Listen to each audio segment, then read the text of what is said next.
Hi అండి, నేను మీ Lakshmi village ఫుడ్స్కి స్వాగతం. అందరూ ఎలా ఉన్నారండి? బాగున్నారా? నేనైతే బాగున్నాను.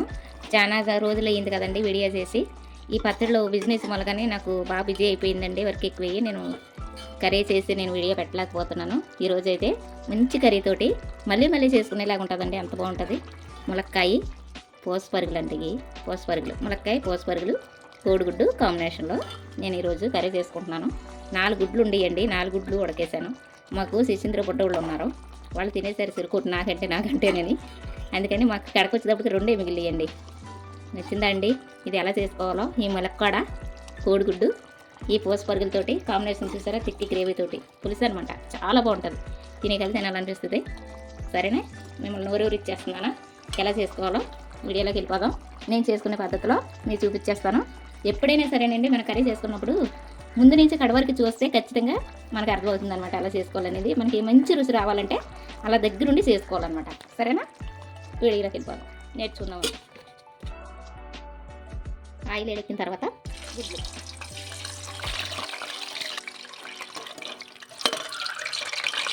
కొద్దిగా పసుపు, గుడ్లు అయిపోయినాయి కాబట్టి తీసేసుకుందాం.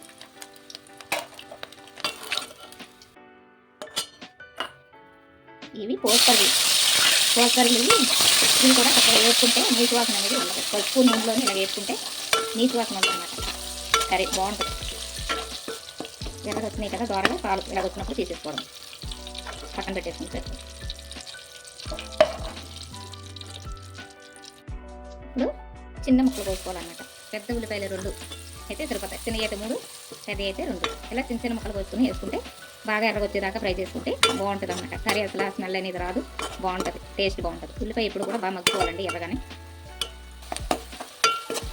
పసుపు వేసుకున్నాం కదండి, అవసరం లేదు, సరిపోతుంది ఆ పసుపే. సాల్ట్ వేసుకుంటాం. ఉప్పు ముందుగా వేసుకుంటే ములక్కాయ ముక్కలకి పట్టేస్తుంది, ఎక్కువగా కాకుండా.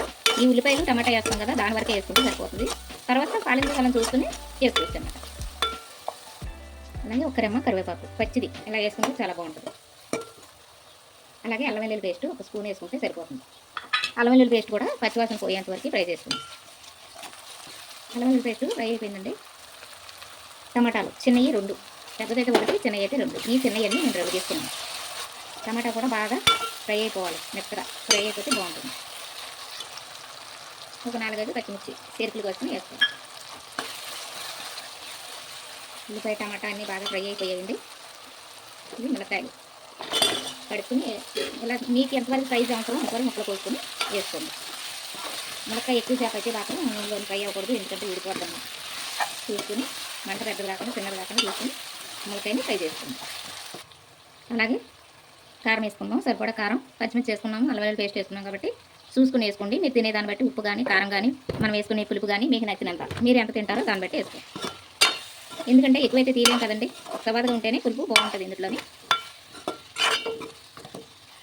అలాగే కోడిగుడ్లు కూడా వేసేసుకుందాం. అలాగే పెట్టుకున్న పోసపరుగులు అనమాట, ఇవి కూడా వేసేసుకుందాం.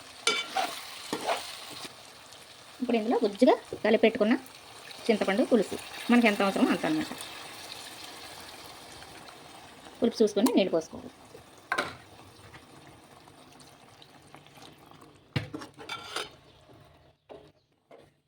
అంతే అండి, నాకైతే పులుపు సరిపోయింది, కారం సరిపోయింది, లైట్గా ఉప్పు చాలేదు, వేసుకోవాలి. వేసుకుందాం, సరిపోతుంది. ఇంకేమీ అవసరం లేదండి, మొత్తం అంతా కూడా సరిపోతుంది అనమాట. ఉడికిచ్చేసుకుందాం. అయిపోయింది కోడిగుడ్డు ములక్కాయ పులుసు పోసపరుగులు కాంబినేషన్లో. చాలా బాగుంది కదా, చుక్కకి టేస్ట్ కూడా అలానే ఉంటుంది. మీలో ఎంతమందికి తెలుసండి ములక్కాయ పోసపరుగులు వేసి కోడిగుడ్డు కాంబినేషన్లోని కర్రీలు ఎంత బాగున్నాయి కదా. అసలు ఈ పులుసు వస్తుంటేనే నోరు ఊరిపోతుంది కదా, చాలా బాగుంది కదండి. చూస్తుంటే నోరు ఊరిపోతుంది. 4 గుడ్లు ఉడకబెట్టాను. అయితే సుఖమేంటి, 4 గుడ్లు ఉడకబెడితే మాకు బొడ్డోళ్ళు వచ్చారు. ఆ బొడ్డోళ్ళు చెరుకోటి కావాలంటే ఇంకా వాళ్ళకి ఇచ్చేసాను అనమాట. పిల్లలకంటే ఎక్కువ ఉండాలండి, ఏమాత్రం పులుసు ఉండాలండి తినడానికి.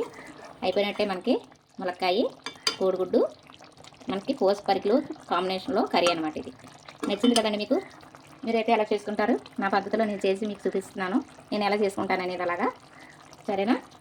ఈ కోడిగుడ్డు మిరపకాయ కర్రీ కోసపరుగుల కాంబినేషన్లో మీకు నచ్చితే మీరు కూడా చేసుకోండి.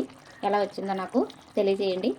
నచ్చితే లైక్ చేసుకోండి, సబ్స్క్రైబ్ చేసుకోండి, మీకు తెలిసిన వారికి షేర్ చేయండి. బాయ్ అండి.